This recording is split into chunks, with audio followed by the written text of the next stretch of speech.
Середа, 7 лютого, ефір телеканалу АТR продовжує «Заман». Я Софія Абляєва. Доброго дня. Нові обшуки в оселі кримських татар. З 4-ї ранку окупаційні силовики нишпорять в будинку Мустафи Калафатова у Сімферополі в мікрорайоні Борчокрак, фонтани біля мечеті.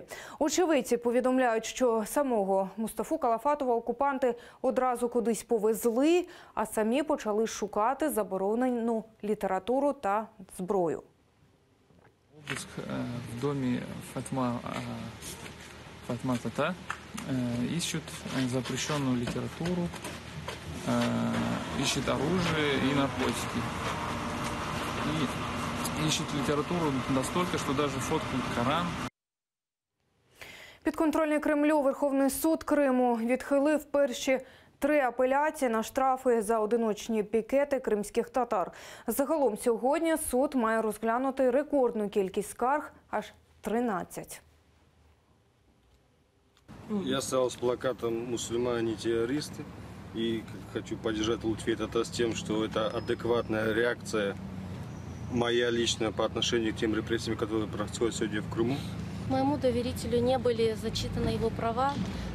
Была проведена дактилоскопическая экспертиза недобровольно, то есть он даже не был уведомлен о том, что он имел право отказаться от этой экспертизы, то есть его просто в принудительном порядке обязали пройти эту экспертизу, сфотографировали, и что очень важно, фотографии выполнялись на мобильные телефоны правоохранительных органов и сотрудников ФСБ, которые на трассе находились рядом с сотрудниками полиции, что тоже является нарушением частной жизни моего доверителя. Торік, 14 жовтня, більше сотні кримських татар вийшли на одиночні пікети з гаслами «Кримські татари – не терористи». Окупанти кваліфікували цю акцію як несанкціоноване масове зібрання та штрафували понад 80 її учасників на загальну суму понад 1 мільйон рублів. Окупаційні силовики напередодні увечері прийшли на профілактичну бесіду до батька громадської захисниці Лутфіє Зудієвої у Бахчисараї. Ремзі Зудієв від пізнього спілкування відмовився і сказав, що без повістки бесіди не буде. Лутфія Зудієва, зокрема, представляє у суді апеляцію оштрафованих кримських татар, учасників одиночних пікетів. Її батько теж бере активну участь у житті кримсько-татарського народу.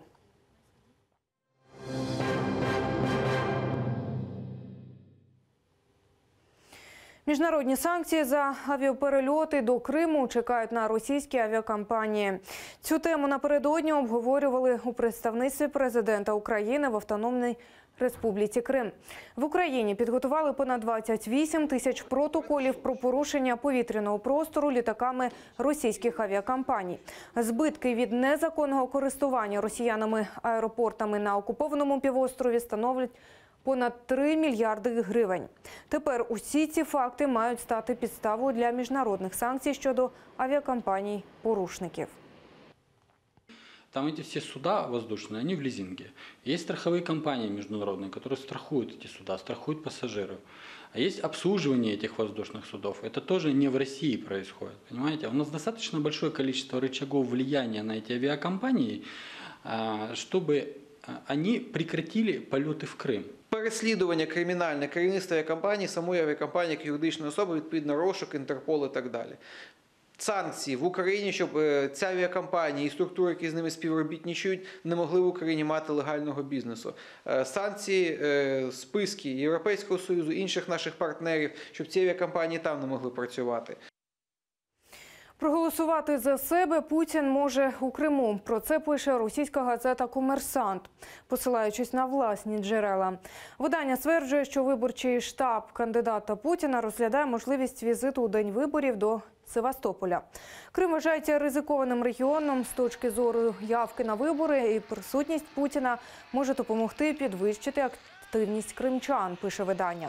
Вибори президента Російської Федерації призначені на 18 березня, на день 4-ї річниці так званого приєднання Криму до Росії. Український МЗС у Парижі представить доповідь щодо руйнування ханського палацу у Бахчисараї. Це станеться наприкінці цього місяця.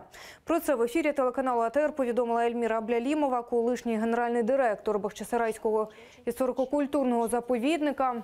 Паризька зустріч відбудеться на рівні послів. Далі тему нищення ханського палацу винесуть на сесію ЮНЕСКО.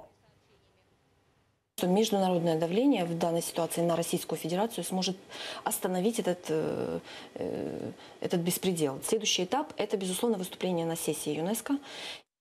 В марте состоится следующая сессия ЮНЕСКО, и мы предполагаем, что есть идея выехать туда вместе с большой выставкой, такой достаточно серьезной, и непосредственно показать, что происходит в Ханском дворце в виде вот этой вот выставки. Окупанти навмисно виводять ханський палац із проєкту ЮНЕСКО, вважає колишній очільник комітету у справах міжнаціональних відносин Криму Едем Дудаков. Напередодні він у Фейсбук поширив зо 2 десятки нових світлин, що свідчать про нівечення унікального палацового комплексу у Бахчисараї. На фото розібрана і розтрощена черепиця ручної роботи, розтрощені та розпилені вікові балки. Все це просто небо і без охорони. Влада окупованого Криму взялася за так звану реставрацію унікальної архітектурної пам'ятки 16 століття наприкінці минулого року.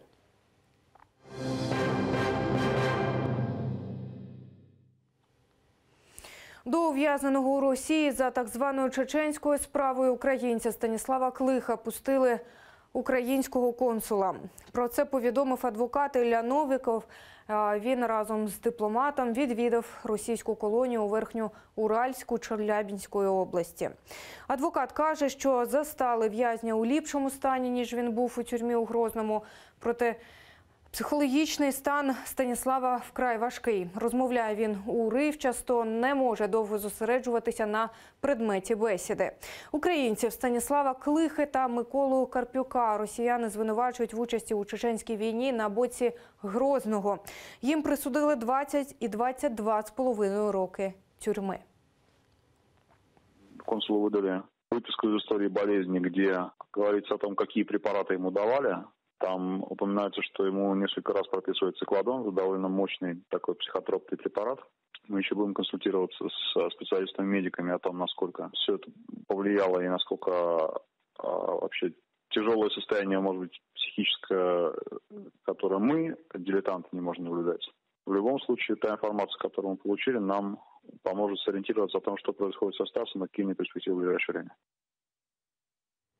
Шибениця для Януковича. Активісти Української антикорупційної асоціації спорудили її біля будівлі Оболонського райсуду. Сьогодні там чергове засідання у справі президента-втікача.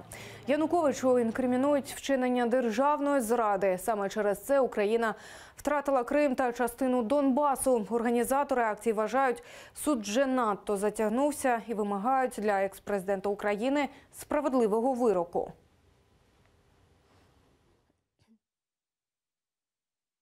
Суд над Януковичем триває і вже дуже довго. Тих доказів, що надала прокуратура, зокрема заклику офіційного листа Януковича до Володимира Путіна про введення військ в Україну, на наш погляд, це достатня підстава для того, щоб звинуватити і визнати винним Януковича в державній зраді.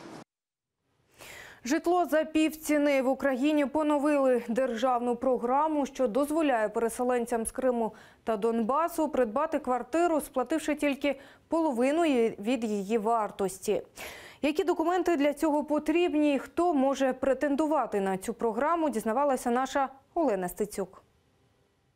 Наталія, переселенка з Луганська, розповідає, про власну оселю мріє з 2014-го, коли почалася війна на Сході. Її родина втратила все. Тепер жінка звернулася до фонду сприяння молодіжному житловому будівництву. Я приехала сюда 15 червня вместе со своей семьей. С нами приехал муж мой, и свекор, которому 90 уже на данный момент почти 92 года. Мы бы хотели здесь отримати жилье. У цьому терміналі видають талони на подання документів для участі в державній програмі. Електронна черга для того, щоб зробити механізм подання документів прозорим. Більшість серед тих, хто сьогодні сюди прийшов – кияни та переселенці зі Сходу. Кримчан серед них – лічені одиниці. Все через погану поінформованість. Стати на облік можуть ті переселенці, сукупний дохід родин, яких не перевищує 40 тисяч гривень, та не мають власного житла. Програма «Доступне житло» передбачає, що половину вартості компенсує держава, а решту мають сплатити майбутні власники квартири. Для тих переселенців, які не мають таких грошей, передбачили іпотеку. Працюючи в програмі, ми побачили, що далеко не всі громадяни мають можливість внести свою частину коштів, навіть половину від тої, яка необхідна до внесення. Тобто 50% буде надано підтримки з бюджету, 50% необхідно внести громадянину. На сайті Державного фонду надано перелік документів для переселенців та тих, хто має право претендувати на програму «Доступне житло». Вони подають довідки внутрішньо переміщених осіб по всім членам сім'ї, по учасникам програми, подають паспорта, коди, подають свідоцтво про народження дітей, свідоцтво про шлюб, якщо вони відповідно в шлюбі, якщо учасниками програми являються діти.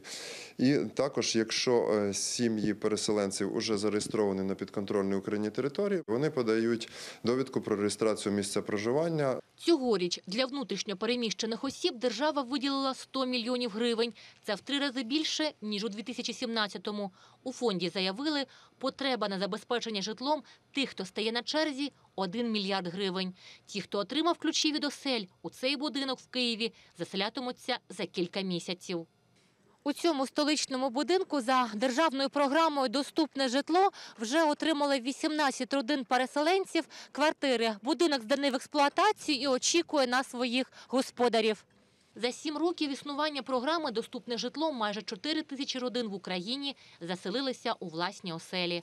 Олена Царенко, Ислам Пінка, Заман, АТР.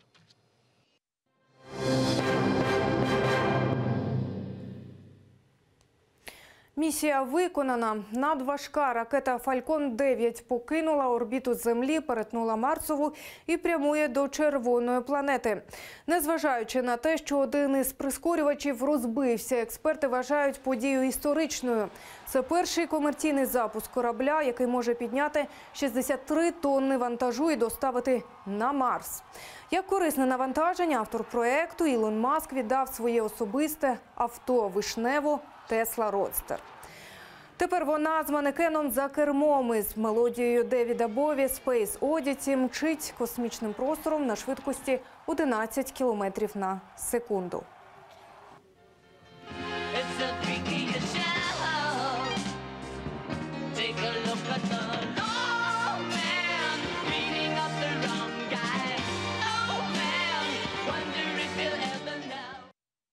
Це все, що ми встигаємо вам розказати нині. Наступний випуск «Заману» не пропустіть вже менш ніж за годину. Будьте з нами.